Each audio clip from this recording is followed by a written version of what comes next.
This new feature adds the ability to use machine code simulation for robots using Sinumerik controllers.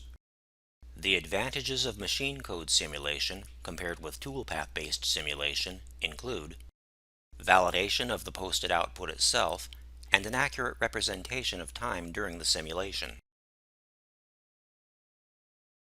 This first example shows machine code-based simulation for a KUKA robot on a rail.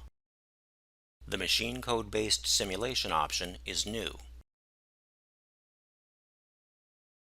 The G-code displays the posted output.